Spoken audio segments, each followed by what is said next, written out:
Hi, this video I'm going to be walking through this Python notebook where we will work out some of the examples from chapter 13 in Python with NumPy. So it's a good chance to experiment with some applications, some sort of real world applications. Like obviously the data is a little bit cleaned up and all that kind of good stuff, but give an idea of how you might actually implement some of the examples we've been working on with Python and NumPy. So each one of these is directly from the book, and I think the best way to go through this is to get out the textbook and go through, kind of follow along. And because I'm not going to explain all the details of the math in it here, I'm just kind of showing how you might implement it in NumPy. And I'll just kind of quickly walk through and explain a little bit of some of those details as we go through here. So to start, this is just importing NumPy and the matplotlib to plot with, and setting some parameters for the Python notebook itself to make the output look the way I want it. These are absolutely not necessary for running the code. Just like I said, changes the way the output looks. And then we have a couple of data sets that also came from the book. So here's the petrol data, mileage, and temperatures. And so we got, first we start with a very simple example. We're going to do one variable linear regression, and I'm making a helper function here that we'll use pretty often. We're using the built-in least squares method. You could use the one that you implemented for last assignment, but we're going to use the built-in least squares method.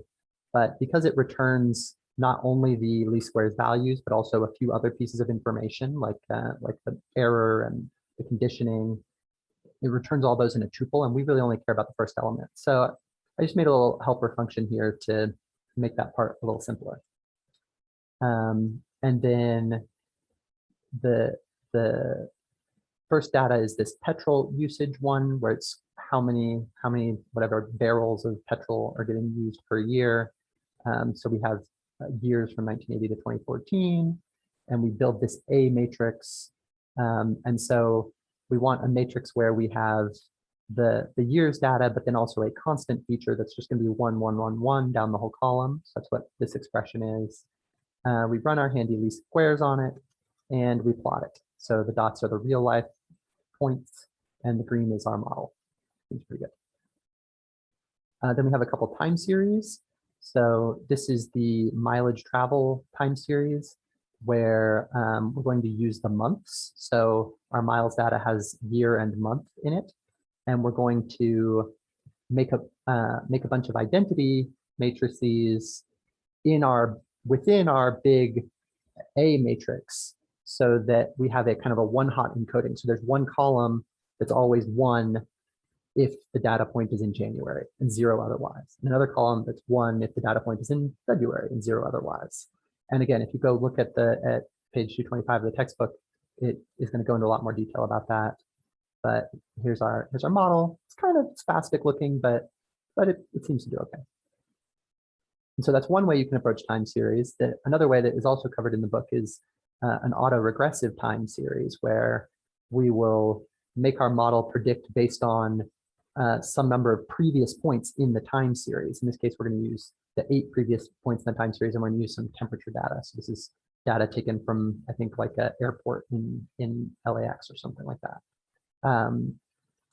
And so, right, to make A this time, we're going to kind of make a sliding window where we get the first 8 points, second 8 points, third 8 points, and each one of the sets of 8 is a column, is a row in our A matrix. And you should probably, just like mess around with these, print out what the different values look like, try changing M and N, and see what happens. Get that? Okay, so those were kind of our basic regressions there. Now we have polynomial fitting.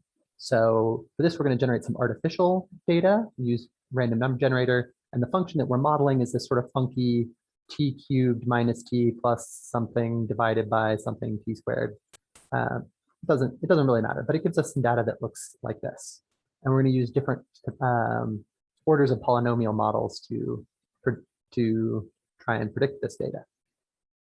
And to use that, we're going to use a built-in function in NumPy called Vander that makes a Vandermonde matrix. You should recognize this from textbooks. So So if we pass in some data and then the order of the Vandermonde matrix, it does for each data point, x to the 0, x to the first power, x squared, x cubed, right? And then we're going to make a helper function called polyfit that is going to build that Vandermonde matrix to whatever order we want, and then call least squares to get the best linear model for that ordered polynomial. And we make a couple different polynomials fit models here, which I'm calling theta 2, theta 6, theta 10, theta 15. They're all just, yeah, different orders of polynomial here. And poly-eval, same idea. We make the Vandermonde matrix and then just multiply it by our theta, our model parameters, to get the evaluation. So we do that, and then we'll plot them and see, and you can see here's our x squared model, here's our to the 6th, our order 6 model, here's our order 10 model, our order 15 model. And as we talked about already, the higher order model will definitely decrease the error on the training set, but that doesn't always mean the model is better. It could be overfitting on data, and you get funky things like this, like these little guys here. And so we talked about doing validation. So now we're going to have the same kind of random data generated, same model, this t cubed thing with the divided by t squared. But now we're going to have a separate training set of data points. And so we'll train the model on one set of data, and then we'll test the model on another set of data generated by the same basic function, but the linear model never gets to see that test data when it's solving for the model. And then we'll just loop around and we'll try all the orders from 0 all the way up to 20 and compare both the training error and the test error and plot them. And so so you can see, this is interesting, because the data is random, it looks a little different at each time, and it's fun to play with, actually, just like rerunning those cells a couple of times. So the errors both decreased very steadily, and the training error just keeps decreasing. It always decreases as you add more order to the polynomial, but the error on the test data starts to go crazy and starts to go way up. And actually at other times I've run it, it hasn't been quite that dramatic. Let's run it again and just kind of see what happens here. Yeah, so this is a much less dramatic shift here, but still you can see at some point the training data stops getting, the error on the test data stops getting better. And it seems like the optimal model is maybe somewhere in the 10 to 12 order polynomial range. To run it one more time just for fun. Yeah, and you can see eventually adding more parameters to your model actually makes it worse instead of better. And so that's kind of fun to play around with. And then the last example is the temperature data again, but this time we're going to train on the first however many points in training, which is 24 times 24, so that's 24 days worth of points. I think it's hourly data. And then we'll test on whatever follows after that. And we have a root mean square function, and we will find the root mean square of both the training error and the test error. And you can see, as you might expect, the root mean square of the training error is lower than the root mean square of the test error here. And here's our model plot again, just for fun. So yeah, so play with this, look around at different parts of the model, and we'll go through and get to play with a little bit more applications in the next chapter.